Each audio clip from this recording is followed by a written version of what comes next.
पंडित जी, लेकिन बहुत सारे ऐसे लोग होंगे जिनके हर उम्र में हर अलग तरीके से आपके दोस्त बनते चले जाते हैं और उसी तरह से छूटते भी चले जाते हैं। बिल्कुल। आप नए ऑफिस गए, वहां आपका कोई बहुत घनिष्ठ मित्र बना, लेकिन जब आप दूसरे ऑफिस में गए तो वो मित्रता उतनी नहीं रह जाती। इन चीजों के पीछे की वजह क्या देखते हैं? अर्पिता, जिस समय जिस ग्रह का प्रभाव होता है उस समय हम उस ग्रह के हिसाब से अपने एक्शंस करते हैं। जैसे मान लिया किसी पुरुष की कुंडली में शुक्र की दशा चल रही है, उस समय उसकी महिला मित्र ज्यादा होंगी जीवन में, या महिलाओं से उसकी मित्रता ज्यादा होगी।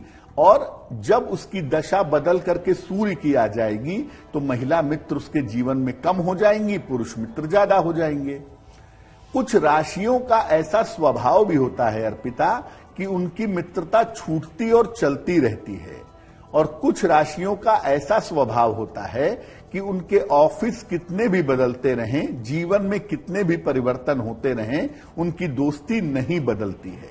तो ये राशियों के आपसी स्वभाव पर भी निर्भर करता है, आपकी दशाओं पर, आपके समय पर भी निर्भर करता है। अलग अलग समय में जीवन के अलग अलग मित्र भी जरूर होते हैं। हाँ, बहुत सारी राशियां ऐसी हैं जिनकी मित्रता स्थायी रूप से नहीं टिकती, तो वहां पर आपकी ये बात ठीक होती है कि जैसे जैसे ऑफिस बदलते हैं या जैसे जैसे समय बदलता है उनकी मित्रता बदलती जाती है। बिल्कुल।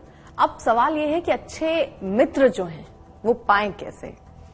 अर्पिता, बहुत सारे लोगों की ये शिकायत है कि मेरे जीवन में जानने वाले बहुत हैं लेकिन अच्छे मित्र नहीं हैं। और अच्छा मित्र होना वास्तव में एक वरदान है, क्योंकि ऐसा माना जाता है, एक कहावत है कि ईश्वर जिनको रिश्ते में नहीं बांध पाता, जिनको आपके साथ रिश्ते में नहीं जोड़ पाता, उनको आपका मित्र बना के अपनी गलती सुधार लेता है।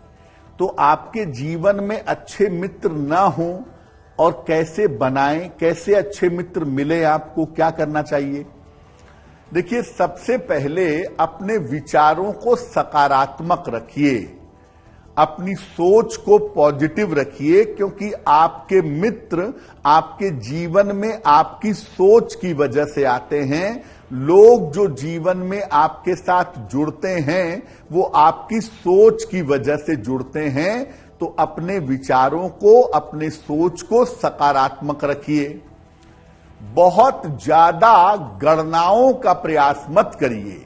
ये जो कैलकुलेशन वाली मित्रता होती है ना, कि वो बड़े आदमी हैं इसलिए मैं उनसे मित्रता करूंगा ताकि समय पे वो मेरी सहायता करें, ये आदमी बहुत सोर्स वाला है तो इससे दोस्ती करूंगा ताकि जरूरत पे काम आए, ये कैलकुलेशन वाली मित्रता मत करिए, क्योंकि कैलकुलेशन वाली मित्रता नहीं होती है। कैलकुलेशन वाली चीज आपकी डिप्लोमेसी है, आपकी राजनीति है, वो मित्रता नहीं है। और ऐसे लोगों को अच्छे मित्र नहीं मिलते जो कैलकुलेशन करके मित्रता करते हैं। रोज सवेरे सूर्य भगवान को जल चढ़ाइए, क्योंकि सूर्य भगवान को जल अर्पित करने से आपके अंदर पॉजिटिविटी पैदा होगी, आपके अंदर सकारात्मकता पैदा होगी। और जब आपके अंदर पॉजिटिविटी, सकारात्मकता पैदा होगी तो निश्चित रूप से आपके जीवन में अच्छे मित्र आएंगे। दुनिया में मित्रों के नाम पर सबसे बड़ा जो उदाहरण है वो भगवान श्री कृष्ण हैं। उनके जैसा मित्र, चाहे सुदामा की मित्रता की बात हो, चाहे उद्धव की मित्रता की बात हो, या बिना शस्त्र उठाए ऐसी मित्रता की कि अर्जुन को युद्ध भी जिता देते हैं। यानी कृष्ण जैसा मित्र होना बड़ा कठिन है। तो जब तक भौतिक जीवन में कोई मित्र नहीं है, भगवान कृष्ण को ही अपना मित्र मानिए, मित्र की तरह उनसे व्यवहार करिए और मित्र की तरह उनकी उपासना करिए। नियमित रूप से अगर आप भगवान कृष्ण की उपासना करेंगे, आपकी मित्रता का बंधन प्रगाढ़ होगा और आपको जीवन में अच्छे मित्र मिलेंगे। पंडित जी, किसी तरीके का और कोई ऐसा उपाय, क्योंकि बहुत सारे मित्र होते हैं लेकिन वो बहुत लंबे समय तक नहीं चल पाते। हम हालांकि आगे राशियों पर भी बात करेंगे कि राशि उस पर कितने, हर राशि के हिसाब से चीजें अलग होंगी, लेकिन ऐसे अमूमन अगर आपको अपनी दोस्ती, आपको लगता है कि इस शख्स के साथ आप रखना चाहते हैं लेकिन फिर भी आपके रिश्ते नहीं चल रहे या दोस्ती बहुत लंबी नहीं खिंच रही, उसके लिए क्या कोई उपाय है? देखिए, आपके जो रिश्ते बनते हैं वो बनते हैं पूर्व जन्म के प्रारब्ध की वजह से, यानी जिनके साथ आपके संबंधों में कुछ लेना देना बाकी रह गया है वो इस जीवन में आपके साथ जुड़ते हैं, और जैसे ही उनके लेने देने का कोटा पूरा होता है वो आपके जीवन से चले जाते हैं। बहुत सारे ऐसे हमारे मित्र होते हैं कि एक समय होता है कि हम उनके बिना रह ही नहीं पाते, और एक समय होता है कि सालों साल हो जाता है उनके दर्शन ही नहीं होते। वो समय का फेर है अर्पिता।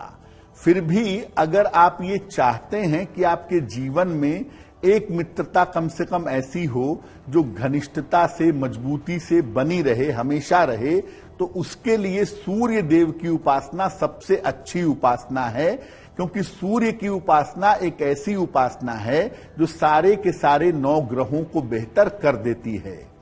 तो अगर आप नियमित रूप से सूर्य भगवान को जल चढ़ाएं और उनके समक्ष खड़े होकर के जो भी आपकी इच्छा है कि मेरी मित्रता, मेरे संबंध, मेरे सहयोगियों के साथ, मेरे लोगों के साथ मजबूत बने रहें, अगर ये प्रार्थना आप नियमित रूप से करें तो आपको निश्चित रूप से लाभ होगा।